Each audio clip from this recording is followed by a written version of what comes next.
Hi guys, welcome back to my YouTube channel. In this video, I'll be explaining for you some things that Osinachi Nwachukwu sister revealed that transpired between her sister's husband and her sister while she was still alive. So her sister's name is Amarachi Eze. While before Osinachi got married, the sister she did an interview with BBC. She was speaking Igbo, so I just want to summarize everything she said for you guys, for those that have not watched the interview and those that don't understand what she was trying to say.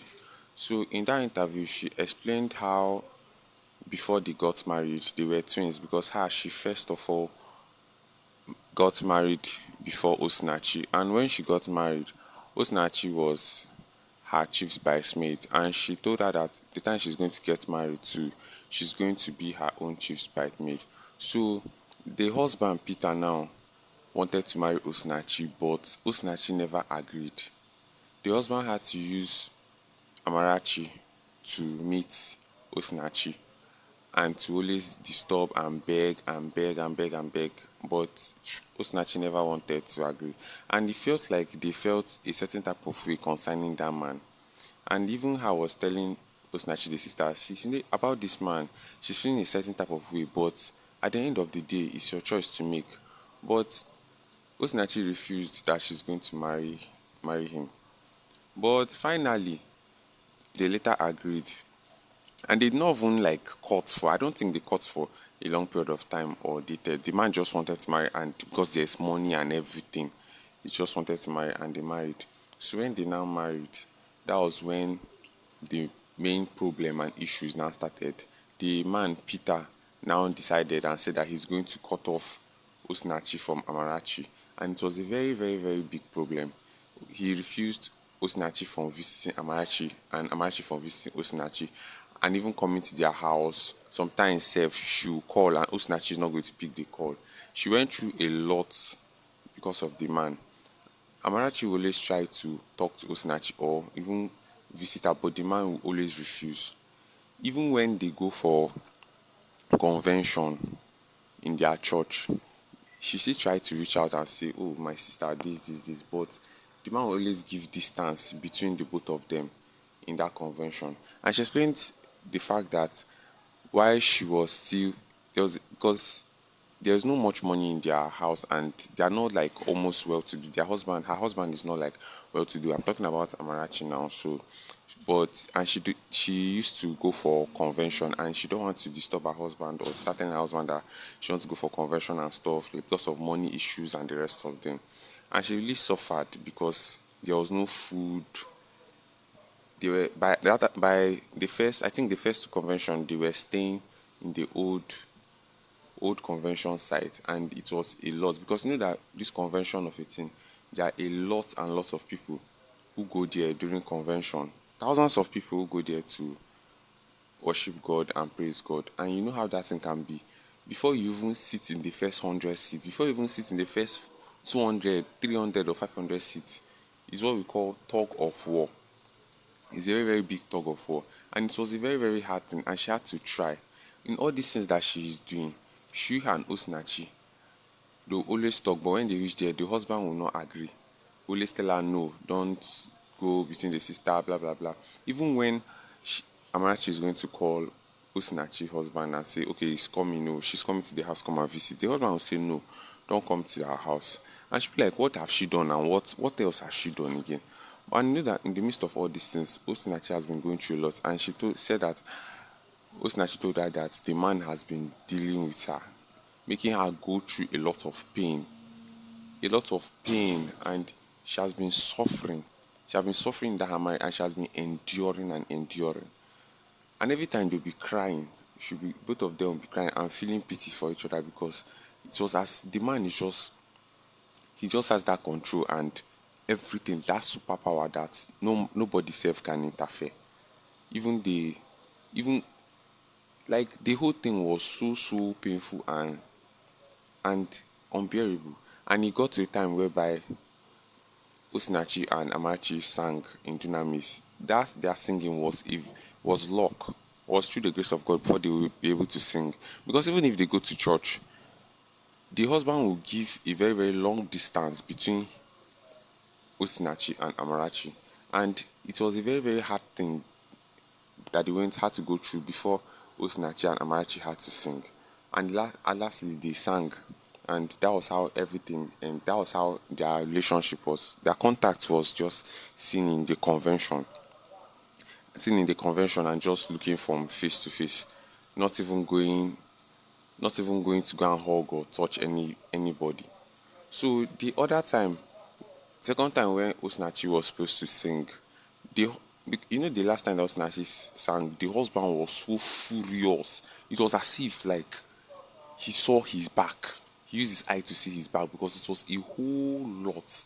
It was a whole lot because he said that he's going to break that bond. That he doesn't want her to do anything with his family and Osinachi. But he was the one that was begging, that was using her as a means to get to Osinachi that time. I was begging and asking her that please, oh, say I want to marry your sister, I want to marry your sister. But the man said no, that he's not going to. But Osinachi said no, that she doesn't want. But it was through her help that Osinachi got married to the man Peter. And after that time, the man now changed completely.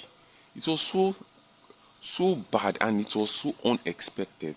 And the last time before she passed away, that they were meant to sing together in the church, they have already prepared everything, the clothes, everything. And the man noticed that yes, this is going to happen because normally all Osinachi songs, money, and everything goes to him. She will sing and he will not give her any money. And she'll be looking for money. There were instances of when she even gave birth to one of her child. The man took her outside and locked her outside of the house. And it was cold. Everywhere was cold. It was a small child that had to bring out clothes through, I think, a window or small opening to come and give to her. So she would cover herself. And she was shivering. Osinachi's sister Amarachi told her a lot of horrible stories that the man has been doing, and she was like, she has been enduring. It's just because of God and for heaven's sake. Like, she just knew that all this whole thing is just endurance, and even if anything is going to happen, she knew that he's going to heaven. She endured a lot of things. And so that day, when she was about to sing, she waited for her sister, Osinachi, waited. Her sister was nowhere to be found. And there was one of the ministers that was working with both of them told her that Osinachi's husband took her to the car and took her straight home and locked her, that she's not coming out. And the minister told Amarachi that she should be strong. She should just be strong because tears have already full her eyes and everything. She should just be strong. And he was the only one. He was the one and her husband that was always trying to pacify her, to bring her down, to calm her down, to encourage her and tell her, be strong for Christ, be strong. And that was the day that she sang that Ekweme song alone because her sister was not there. Then after that time again, the husband of Amarachi now gave Amarachi transport to go and meet Osinachi. So she entered flight without telling the husband and she came. And they came. So when they came to the house, the man was like, you know how aggressive you can be now. So you finally came. You cannot even tell me. And Amachi was like calling him like, Nani, sorry, please forgive for everything, anything that has happened, forgive. The man was like, they should leave. And the woman was just trying to beg him. Even if no matter what, just forgive. Whatever that has been happening, it will not happen again. Next time they are going to talk before they come, that she just wants to see her sister. That her sister is just her blood, and it has been long. It has been a very, very long period of time they've seen themselves. She just wants to see her sister, and that's all. But the man refused. When they've seen her for some time, he now said there was a special person, I think he's a minister or something, that was meant to come, and he told them to go. I've forgotten the name of the minister. He told them to leave. And they were like, why are they going to leave? That at least now, let them stay. When the person comes, they are going to go. And he was like, he doesn't want them to see the person, blah, blah, blah. When they're like, no, they're not going to go, they're going to stay. Oh. When the person comes, they're going to go. That was when they argued this thing. Osinachi was now held her chest and was like, this man, she was like telling the man, this man, you are breaking my heart. You are doing me like, let me just say it in a normal slangs of Nigeria. You they do me strong thing, but in a painful way. She was saying it out of pain. and so sorrow and regret. She was saying like, you are doing me strong things. There was also an instance that Osinachi was rushed to the hospital. So I don't know what happened. The husband now came in the night and took her away from the hospital, and they had to start calling Amarachi that so person, the husband came and took her out of the hospital, and she was so furious. That time Amarachi was pregnant. It was the next day that she had to go with her child, with her pregnancy and her husband, to go to the house and go and confront the man and say, what kind of attitude is this? What kind of this thing are you doing to this woman? What kind of pain are you causing to this man? And they knocked at the door, the Peter did not agree to come out. That was when the security of the estate were now like advising her, telling her to just go, just leave the man, just leave the man. If you watch the interview Amarachi Eze did with BBC, although she was speaking Igbo, you can see the pain and sorrow and regret in her heart. I'm just praying that most of us here, most of you ladies here, whether ladies or men, will not marry the wrong partner. We're not going to marry someone that is going to be a burden, a pain, sorrow to our heart, someone that is going to molest us, someone that is going to beat us. We are not going to be a victim of domestic violence. And we are not going to marry a woman beater, because this experience is a very, very bad one, and I'm not praying it for anybody. From her video, I think from what I saw online, Osinachi had some health issues, but due to the domestic violence, the trauma, the everything, it now added to the reason why she now died. At the end of the day, she passed away, and the family are seriously in pain. Now they've given the man some years imprisonment and death sentence by hanging.